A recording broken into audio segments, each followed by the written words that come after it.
Hola, hola, hola. Esto es la Academia de Trabajo Social, capítulo 32. Soy Víctor Nieto, de victornieto.es, trabajador social y comunicador. Bienvenido, bienvenida a un nuevo podcast.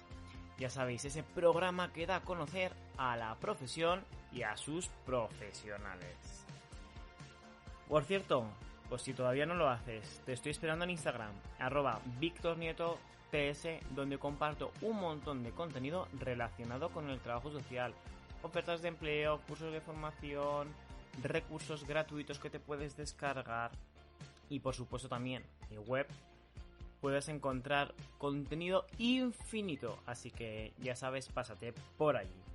Y bueno, hoy vamos a hablar de un tema que me habéis estado pidiendo muchísimo tiempo, pero no encontraba a ningún compañero o compañera que se atreviese a entrar en los micrófonos de la academia para hablar sobre el ámbito penitenciario, ese sector tan olvidado muchas veces pero que nos genera mucha curiosidad. Enseguida va a estar con nosotros Laura Andrés Martínez, trabajadora social. Nos va a contar cómo accedió a este puesto de trabajo, cuáles las funciones de su día a día, si han tenido motines o no dentro de las prisiones, cómo están viviendo el tema de la pandemia, y también tiene un mensaje para aquellas personas que se quieran dedicar a este ámbito. Así que espero que te guste, que disfrutes mucho de esta entrevista. Y por fin llegó ese momento tan esperado, que es hablar del trabajo social en un ámbito tan poco conocido, el ámbito penitenciario. Con ello está con nosotros Laura Andrés Martínez. Muy buenas, ¿qué tal? Hola, buenas. Bueno, ¿nerviosa? Oh, hace tiempo que no hablo yo por estos medios, la verdad, pero bueno, como es una charla entre colegas, digamos, así que estupendo, no hay ningún problema. Muy bien. Para poner un poquito en contexto, cuéntanos, ¿quién es Laura? ¿Qué se dedica? ¿Qué es lo que hace? Bueno, pues yo soy trabajadora social además de vocación, porque yo desde muy pequeña ya tenía claro que me quería dedicar al tema social. Y bueno, pues soy madre también de una niña pequeñita y bueno, pues una profesional del ámbito, sí. Tú trabajas en un centro penitenciario. ¿Cómo es la palabra correcta? ¿Centro penitenciario, zona de reclusos, cárcel? ¿Cuál es la terminología más adecuada que los profesionales del trabajo social, Laura, tenemos que utilizar? Pues sí, centro penitenciario, institución penitenciaria. Bueno, más bien la institución penitenciaria es algo más amplio. Luego dentro de la institución penitenciaria tenemos los centros penitenciarios y luego también hay pues centros de inserción social, secciones abiertas. Es decir, dentro de la institución penitenciaria hay diferentes establecimientos penitenciarios. Y antes de hablar de tu día a día, de tus funciones, de cómo se desarrolla una trabajadora social en este ámbito, ¿cómo accediste a trabajar aquí? ¿Fue mediante una oposición? Cuéntanos un poco porque hay muchísimas dudas al respecto. Vale. Bueno, yo decir que el primer contacto que tuve con la institución penitenciaria fue siendo ya muy joven. Yo empecé, la primera vez que entré en prisión fue como voluntaria. Me invitaron a participar en un campo de trabajo en verano. Y bueno, yo estaba como tenía mucha curiosidad, efectivamente, la realidad penitenciaria despierta mucha curiosidad y así empecé yo, como voluntaria. Cuando eres joven, ¿no? Pues siempre tienes las ganas de decir, ahí, ¿qué cosas podríamos mejorar dentro de la institución penitenciaria? ¿Cuántas carencias hay a nivel humano también, ¿no? Yo en aquel entonces lo identificaba rápidamente y quería cambiar el sistema. Yo digo, es que hay que cambiar el sistema. Y dije, ¿pero desde fuera o desde dentro? Y entonces me planteé que igual tendríamos más capacidad de cambiar el sistema o de cambiar algunas cosas, mejorar la institución penitenciaria y el trabajo dentro de prisión, ¿por qué no desde dentro? Y dije, pues voy a prepararme una oposición.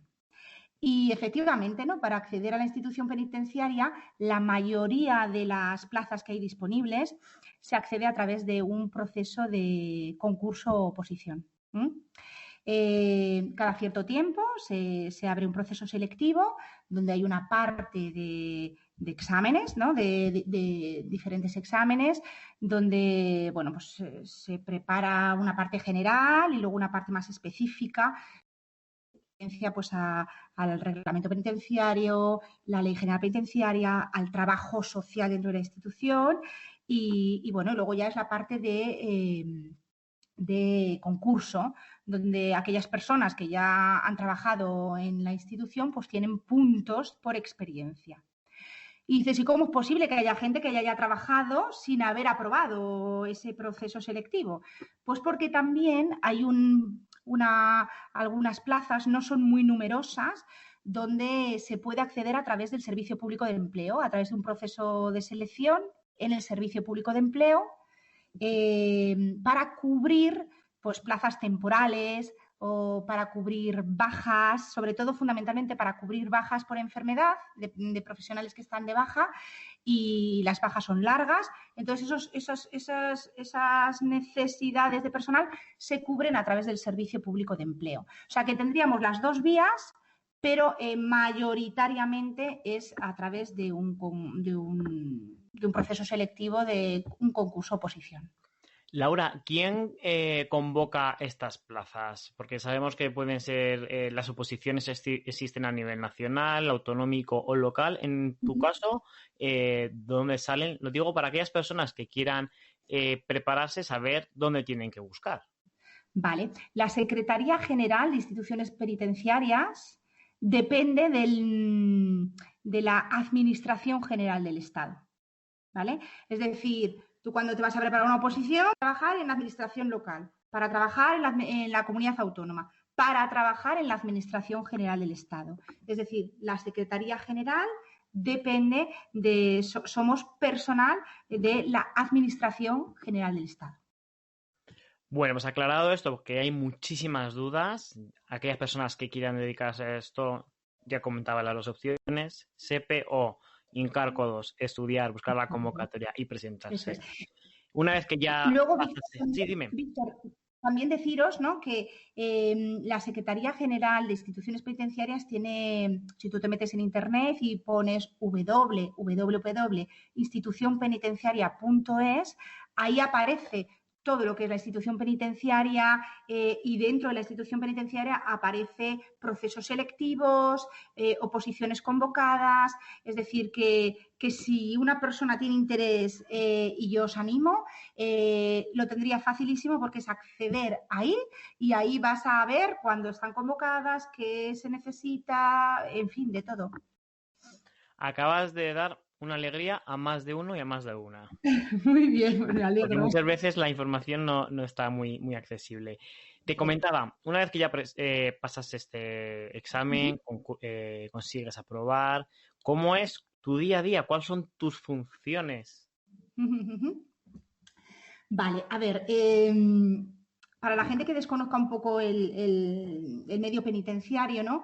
La institución penitenciaria tiene como dos funciones generales, ¿no? La primera sería la retención y custodia de los detenidos, presos y penados, que es algo como muy claro, ¿no? Es decir, cuando una persona está detenida o presa, pues se le custodia y está ingresada en ese lugar, ¿no? Pero luego la finalidad más importante sería la reeducación y la reinserción social. Es decir, ¿para qué los vamos a tener en un centro penitenciario? Pues el objetivo es la reeducación y la reinserción. Ahí es donde entramos el trabajo social. Ese es nuestro ámbito. Nuestro objetivo final, la reeducación y la reinserción de estas personas, ¿no? ¿Cuáles nuestras funciones? Bueno, pues a ver, a nivel general, abordar todas las problemáticas sociofamiliares que pueden surgir como resultado del ingreso en prisión. Es decir, ingresan y de repente surgen una serie de cuestiones sociales, familiares que hay que abordar. La persona está dentro y entonces pues, necesita apoyo, orientamiento, facilitar determinados trámites que luego vamos a ver, ¿no? Luego, por otro lado, minimizar los efectos negativos del ingreso en prisión. Nosotros vamos a acompañar al interno o interna. Bueno, muchas veces digo interno porque hay un porcentaje muchísimo más elevado de hombres privados de libertad que de mujeres, ¿no?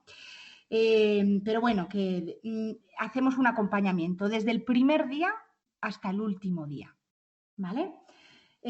Luego facilitamos el tratamiento, es decir, nosotros vamos a tener un papel muy importante a la hora de ver cuál es la problemática y vamos a participar en el diseño de un programa individualizado de tratamiento de cosas que vemos, qué necesidades, qué carencias y qué cuestiones tenemos que trabajar, ¿no?, con ellos para que no se produzca la reincidencia, es decir, para que no cometan los mismos errores. Y luego, pues es fundamental que el Departamento de Trabajo Social, los trabajadores sociales, somos el nexo entre el interno y la calle y el nexo entre la familia y la institución penitenciaria. Pues estamos ahí en el medio y facilitamos la comunicación entre los que están dentro y los que están fuera y con las familias, evidentemente. Que no es poco. Que no es poco. Sí. Suele haber épocas donde tengáis más carga de trabajo, cómo también esto de la pandemia está afectando a vuestro día a día, Laura. Sí, la verdad es que llevamos un año, la pandemia nos está afectando y evidentemente pues a los centros penitenciarios más todavía, ¿no?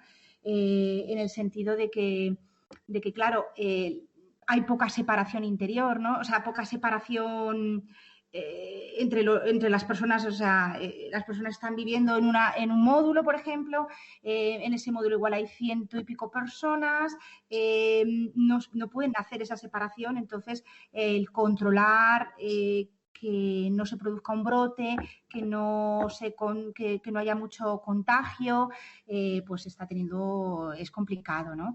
Y se han tomado decisiones muy difíciles, ¿no? Pues por ejemplo, las familias ahora mismo no están entrando a visitar a las personas que tienen privadas de libertad. Entonces hay gente que lleva mucho tiempo sin ver a sus seres queridos. Sí, y la institución penitenciaria se tiene que reinventar, ¿no? Por ejemplo, ahora si las familias no pueden venir, no pueden entrar, pues hay que facilitar videollamadas para que al menos se vean, ¿no? Aunque no se puedan tocar. Y bueno, pues ahora mismo pues eso, no hay ni bis íntimo, ni bis familiar, no hay salidas programadas, es decir, el tratamiento se está viendo muy, muy limitado. Por ejemplo, ¿no? Hay muchas organizaciones no gubernamentales que colaboran en el trabajo penitenciario, ¿no? Y entran en prisión y ahora mismo tampoco están pudiendo entrar. La escuela se ha parado, o sea que la verdad que está siendo muy duro. Cuando estabas comentando todo esto, Laura, yo recuerdo en plena pandemia el tema de las residencias de personas mayores como que estaba en el foco, ¿no?, de los medios de comunicación. Un poco salvando las distancias, por supuesto, pero al final en un centro penitenciario pues al final pasa lo mismo, ¿no? Tenemos personas conviviendo juntas y apenas se ha hablado de los reclusos, ¿no? Apenas se ha hablado de estas personas privadas de libertad. ¿Por qué hay ese, no sé, rechazo o por qué, ¿no?, ha habido ese olvido? Bueno, la realidad penitenciaria realmente es muy desconocida, ¿no?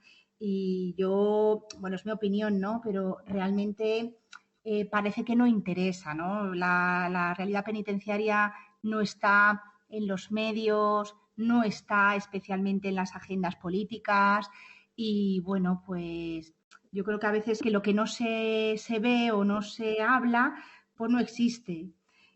Pero vamos, existimos y hay mucha gente que está privada de libertad y que se tendría que visibilizar, ¿no? Nuestra realidad y la realidad de todas estas personas que están privadas de libertad.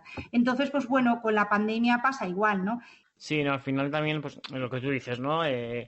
Muchas veces también puede ser porque tenemos la imagen, no, si están ahí será por algo. Sí, Y lo que no somos conscientes es que muchas veces las personas también terminan en esa situación por circunstancias pues que les han sobrevenido, ¿no? Porque al final sí. la gente nace, como yo digo, con unas circunstancias muy complicadas, ¿no? Sí. Y ya es difícil, pues al final también cometen ciertos actos pues por esa inercia. ¿Cómo es, Laura, la relación Ujú. de los profesionales del trabajo social con las personas privadas de libertad?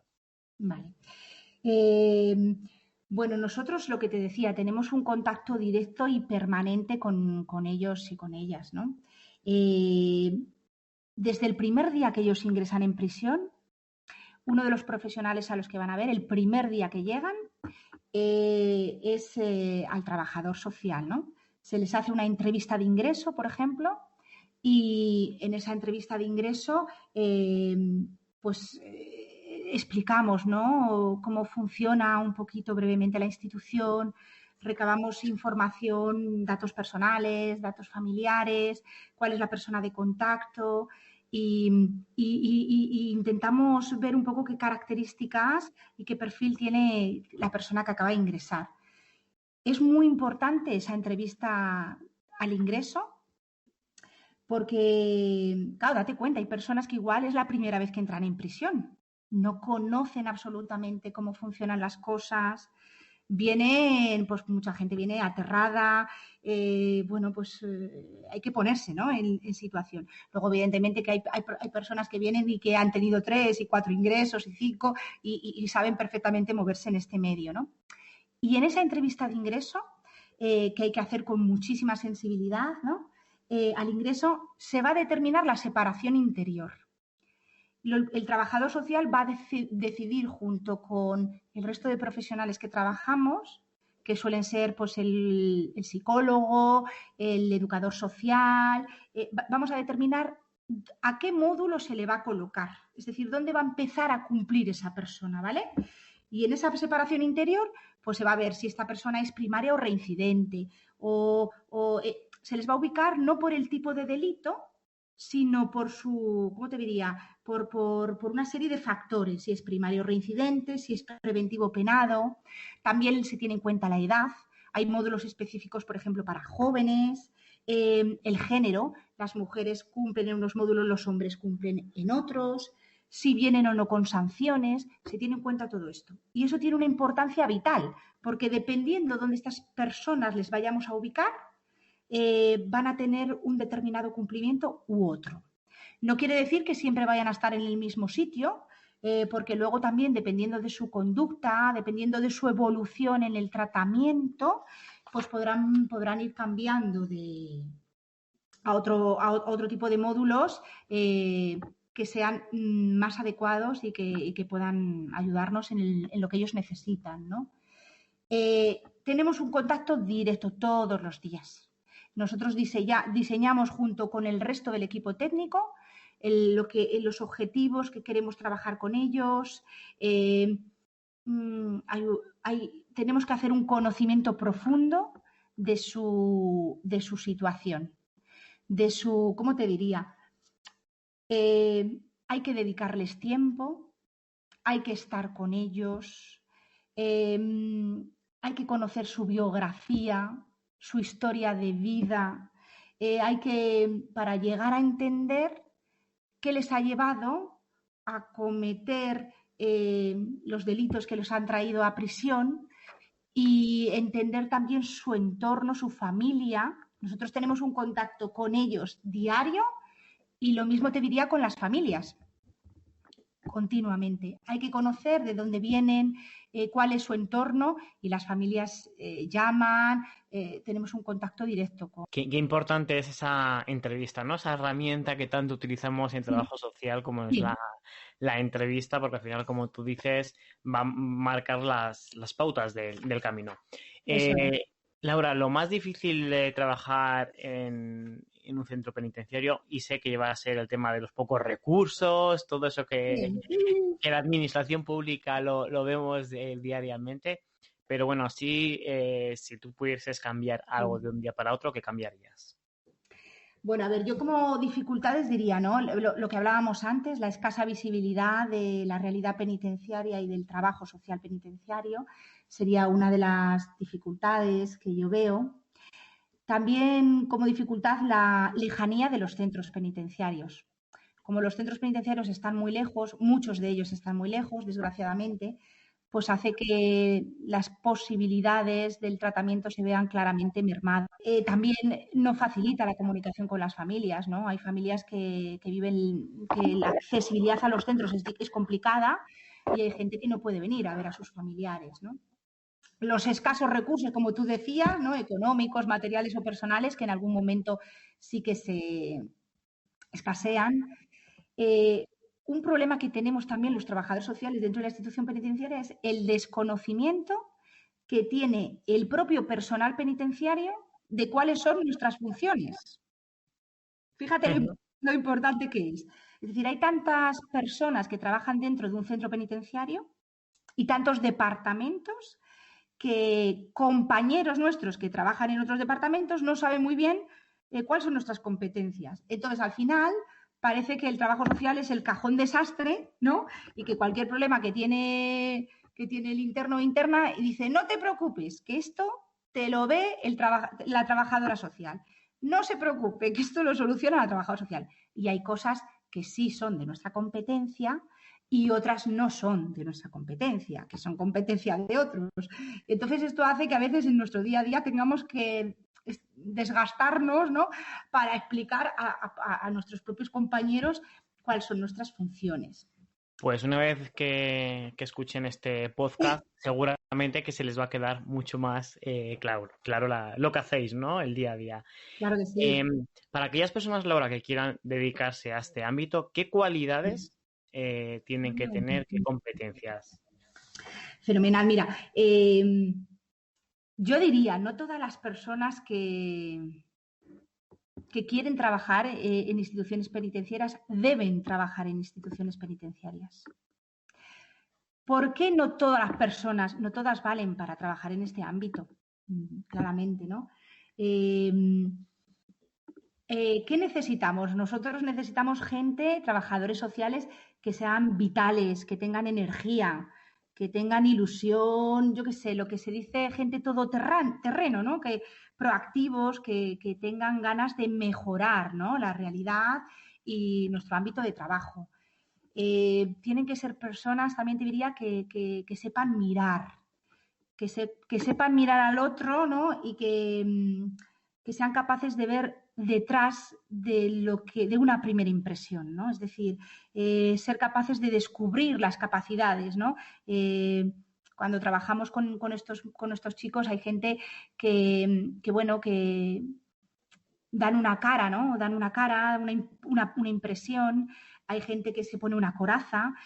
Pues, ¿qué te voy a decir? Hay gente que ha tenido historias de vida muy, muy duras y muy difíciles y no son lo que parecen, pero hay que saber mirar, ¿no? Lo que te digo, hay que saber mirar. Hay que ser personas que no tengan prejuicios. Si tú eres una persona prejuiciosa, vas a hacer mucho daño a la hora de ejercer tu trabajo.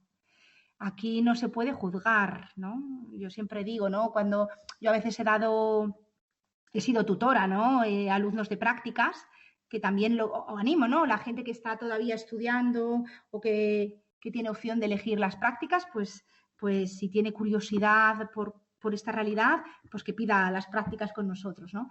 Y yo siempre les digo, aquí no se puede juzgar. Tú no puedes venir a juzgar a la persona a la que tienes que ayudar, ¿no? Porque ellos ya han sido juzgados y ya han sido condenados, ¿no? Es decir, ellos ya han pasado por ese proceso y nosotros estamos para otra cosa. Y luego, pues eso, ¿no? Tener la habilidad de empatizar, de ser capaz realmente de ponerte en el lugar del otro y cuando tengamos la tentación de juzgar, pues preguntarnos, ¿yo qué hubiera hecho si hubiera estado o hubiera vivido en esta o en otra situación parecida, ¿no? Muchas veces cuando conoces la historia que hay detrás, dices, es que al final también son superhéroes y superheroínas porque no, o sea, porque hay vivencias que Claro. que son muy difíciles de superar, ¿no? Sobre ¿Ves? todo pues aquellas personas que vienen ya desde la infancia. A lo Sí. mejor ahora de lo que has dicho, me quedo entre todas las cosas con eso de descubrir las capacidades, ¿no? Las Eso es. personas, porque siempre hablamos del trabajo social de cubrir necesidades, pero también me parece fundamental que potenciemos las capacidades. Laura, a lo Eso. mejor lo que te voy a Dime, preguntar es muy de película, pero dime. ¿habéis vivido algún motín, alguna situación así delicada, complicada? Bueno, a veces se dan estas situaciones. Mira, yo trabajo en un centro penitenciario que se llama Madrid 7. Es una cárcel tipo, un centro penitenciario tipo. ¿Qué significa esto? Es una macro cárcel, es una cárcel muy grande que puede albergar hasta 1.800 presos, ¿no? Y presas. Y claro, pues sí que se pueden dar situaciones, ¿no? Pues complicadas, ¿no? En algún momento. Eh, Concretamente en Extremera, por ejemplo, para que os pueda explicar, ¿no? Hay, hay cumplimiento en segundo grado y en primer grado. ¿Qué significa cumplir en segundo grado? Las personas que están haciendo un cumplimiento en segundo grado son personas que se adaptan, ¿no?, al sistema penitenciario, que no dan problemas graves de convivencia. Y luego hay cumplimiento en primer grado, que se llama el módulo de aislamiento, donde ahí hay personas bueno, que ponen en peligro la vida de otros o su propia vida y que no se adaptan al, al sistema, al régimen ordinario de vida, ¿no? A la vida en prisión y bueno, pues que tienen muchos problemas, dan muchos problemas de seguridad y tienen expedientes disciplinarios de manera permanente, etcétera, ¿no? Entonces, bueno, pues concretamente en mi centro sí se han dado, bueno, y situaciones a veces complicadas donde se pone en peligro igual la seguridad, sí, sí. Pero también te digo, fíjate, antes que hablábamos de la pandemia, a pesar de estar viviendo una situación muy difícil, ahora, por ejemplo, en tema de pandemia, que han estado cerrados en cuarentena durante mucho tiempo sin salir de una celda. Y hay que imaginarse, estar sin salir, yo qué sé, 14 días sin salir de una celda para guardar una cuarentena, es para volverse loco, ¿eh? Y se están portando, de verdad, los internos y las internas se están portando muy, muy bien, muy bien. O sea, yo de verdad que muchas veces lo digo, ojo, se están portando muchísimo mejor de lo que esperábamos y nos están dando lecciones de paciencia y de aguante en esta situación. Están dando una lección que la gente Sí. de a pie muchas veces, por lo que vemos en los medios de comunicación, no lo tienen. Ujú. Para finalizar, Laura, y no Dime. quitarte más tiempo, eh, cuando una persona pasa por esta situación, Sí. ¿cómo afecta su paso por un centro penitenciario en su día a día? ¿Qué porcentaje veis de evolución? ¿Qué cosas se les quedan cargadas en esa mochila que luego a veces necesitan o no superarla con apoyo de profesionales? ¿Cómo es el después? Vale. No lo había comentado antes, ¿no? Pero una parte importante de nuestro trabajo es también preparar la vida en libertad, ¿no? Porque si nuestra finalidad es esa reeducación y reinserción social, ellos van a volver al entorno del que proceden y gran parte también de nuestro trabajo es la preparación a la vida en libertad.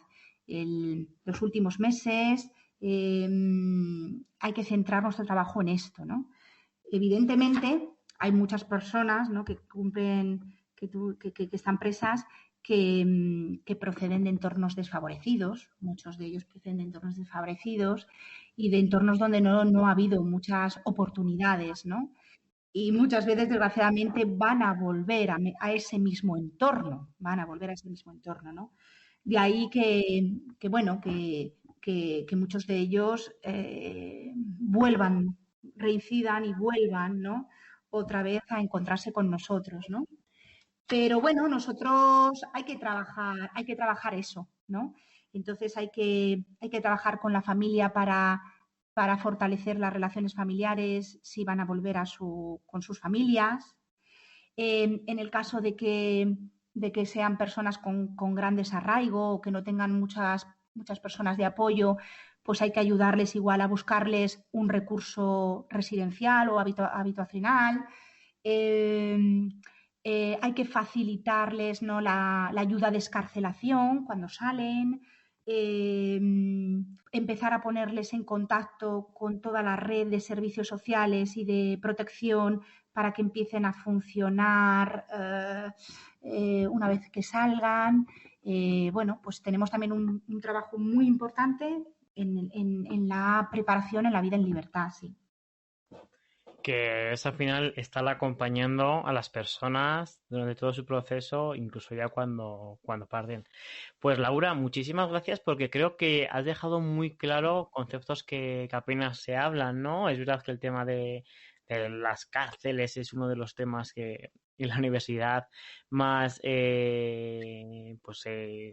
ganas hay, ¿no? Y más curiosidad, pero que luego muchas veces se queda olvidado. No sé si quieres, para finalizar, dejar algún mensaje final, sobre todo a los estudiantes del trabajo social. Pues yo deciros, animarles muchísimo, que es un trabajo muy, muy bonito.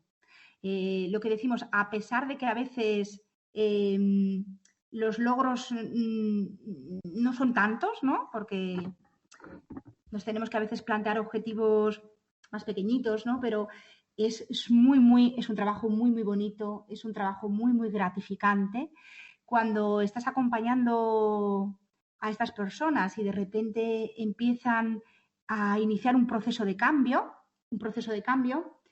yo a veces lo digo, ¿no? Es como que empiezan a hacer esa metamorfosis. De repente, un día, cambian el chip mental y empiezan a asumir responsabilidades, empiezan a plantearse objetivos, empiezas a ver cómo es su participación en el programa específico de tratamiento vinculado a su delito, empieza a hacer, dejarles huella. Entonces es súper bonito acompañar y trabajar y apoyar en esos procesos de cambio, ¿no?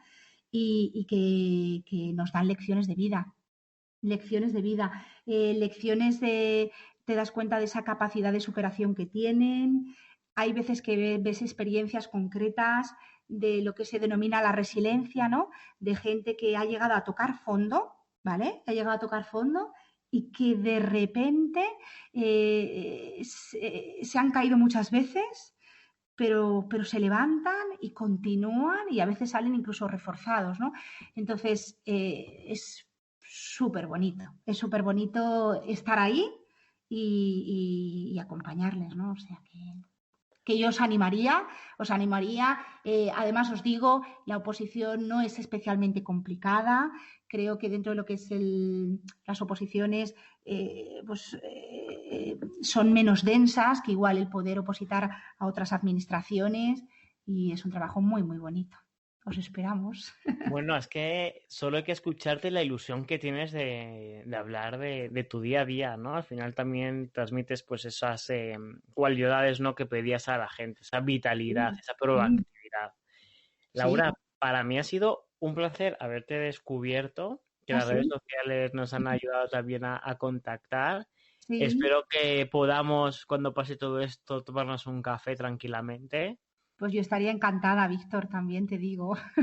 Y muchísimo, muchísimo ánimo, tanto para ti como para todas tus compañeras y compañeras, porque es uno de los trabajos que, como tú decías, están muchas veces olvidados y al final pues no nos damos cuenta que las personas nacen con unas circunstancias y que pues intentan jugar sus cartas, ¿no? Muchas veces y bueno, pues a veces se equivocan y rectificar es de sabios. Muchísimas gracias, Laura. Gracias a vosotros y gracias a ti, Víctor. Pues muchísimas gracias, Laura, por haberte pasado por esta academia. Se nos han quedado muchísimas cosas en el tintero que seguramente tendremos que volver a juntarnos, volver a hacer una entrevista para poder detallar más en profundidad. Así que a los oyentes, si queréis una segunda parte de esta entrevista, ya sabéis que me lo podéis comentar en las redes sociales, Facebook, LinkedIn o en Instagram. Si te ha gustado, ya sabes que me puedes ayudar de una manera muy muy sencilla a seguir dando a conocer este podcast a través de la suscripción en Spotify, Apple Podcast o iVoox. O si le das like, 5 estrellas, me ayudas a posicionar y sobre todo ayudas también a la profesión. ¿Y cómo también puedes colaborar con este podcast? Pues compartiendo en tus redes sociales, en tus grupos de Facebook, de WhatsApp, de LinkedIn. Porque entre todos también podemos dar a conocer nuestra maravillosa profesión. Y hasta aquí el podcast de hoy. Recuerda que publico los martes cada 15 días. Que puedes escuchar el resto de podcasts si acabas de descubrir este por primera vez en las diferentes plataformas o en mi página web. Y como siempre me despido.